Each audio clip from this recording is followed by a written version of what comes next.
I see. Meow meow meow meow meow meow meow meow. Selamat sejahtera semua penonton. Episod kita pada kali ini agak special sedikit cerita dia.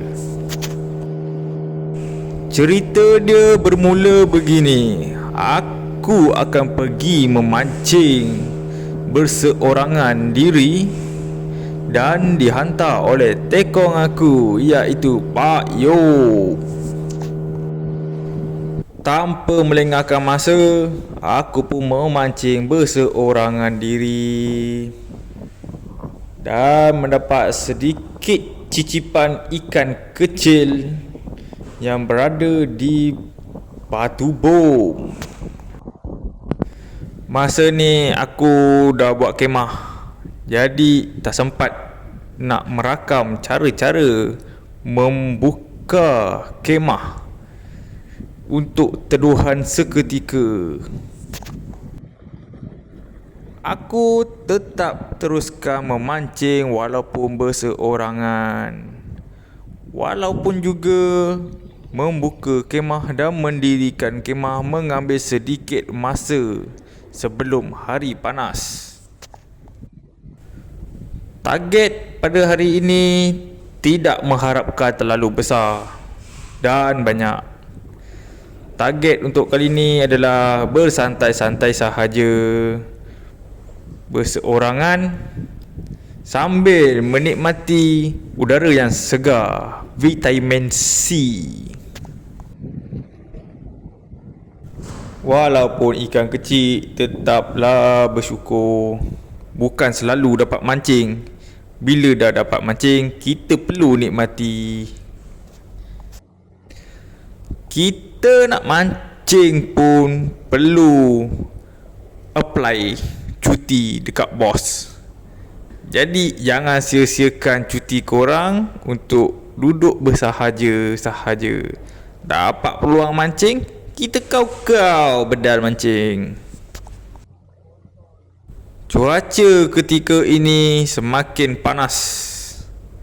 Tanpa semangat yang tinggi, kita belum tentu boleh melemparkan umpan ke dalam air.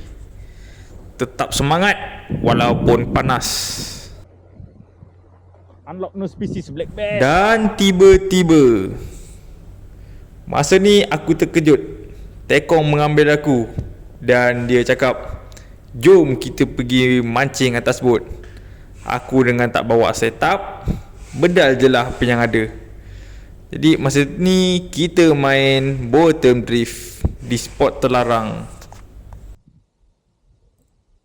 Tanpa menunggu masa yang lama, tekong aku cuba menunjukkan aksi dia. Yang pertama, katanya ada tarikan. Katanya macam ringan. Tapi kita tengok apa yang berada di sebalik air dan di sebalik umpan tersebut. Dan ternyata dapat sotong kurita, guys. Kurita ni tak tahulah macam mana dia boleh belit. Dan tekong aku dapatkan. Alhamdulillah.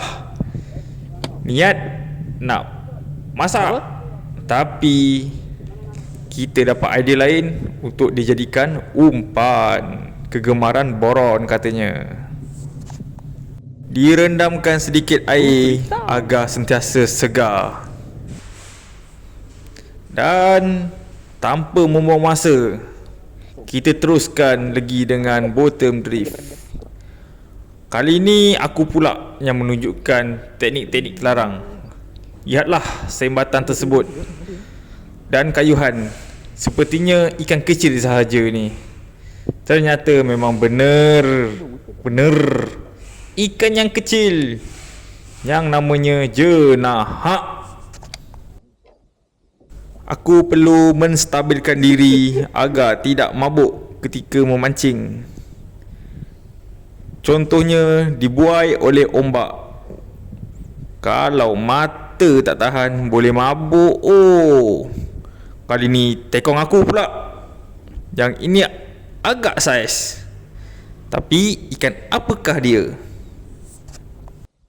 perlawanan kali ini tidak kelihatan sangat kerana tekong aku menggunakan set yang agak kasar supaya tidak dapat dibuli oleh ikan. Untuk masa sekarang berpindah sedikit kawasan agak menghempit ke kawasan tukun. Dan di manakah ikan yang berada di tukun tersebut? Mari kita lihat adakah dia sudi mengambil umpan kita.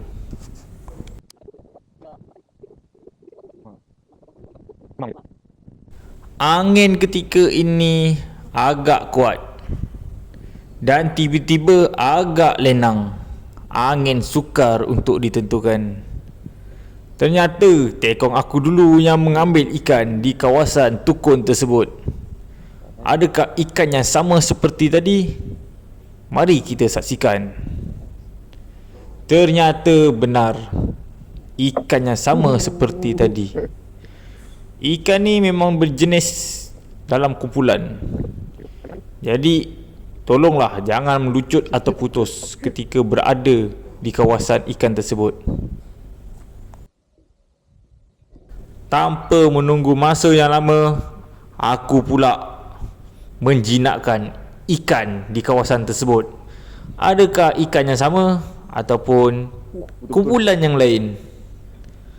Double strike ke? Ya, double strike kawan. Alamak Bayu. Ada lah. Walaupun aku yang strike dulu, tapi tekong yang naikkan dulu ikan dia. Adakah berbeza saiz? Mari kita lihat. Ya, ternyata berbeza saiz dan berbeza jenis. Yang aku dapatkan bukanlah jenis jenahak, tetapi sejenis ikan tebal pipi yang saiz mega. Aku pun tak boleh nak cakap adakah ini keberuntungan ataupun tidak. Umpan yang ikan ni makan ditelan, agak sukar untuk dilepaskan. Dan tiba-tiba tekong pula sekali celup terus diambil umpan dia. Adakah ikannya sama macam tadi ataupun sama macam aku punya? Aku pun tak tahulah. Memang dia ni pandai mancing jenahak. Aku ni hanya sekadar memancing tebal pipi. Makan dalam pula tu susah nak cabut mata kail. Ataupun aku masih lagi bocah kerana tak dapat keluarkan mata kail dengan cepat. Tanpa berlengah lagi, dia lagi memang betul satu kumpulan sudah mari. Masa ni tekong bagi tips. Ternyata ikan masa sekarang nak udang yang kecil dan umpan aku pula besar. Aku rasa kecewa di situ. Setelah dia bergasak baru dia bagi tahu tip tersebut. Disebabkan dia yang mengajak aku mancing, aku tak terasa terkilan sangat. Mungkin ini hanya sekadar ilmu pengetahuan umum yang dia hendak mengajarkan aku. Dan lihatlah, inilah hasilnya dan kita orang pun pulang.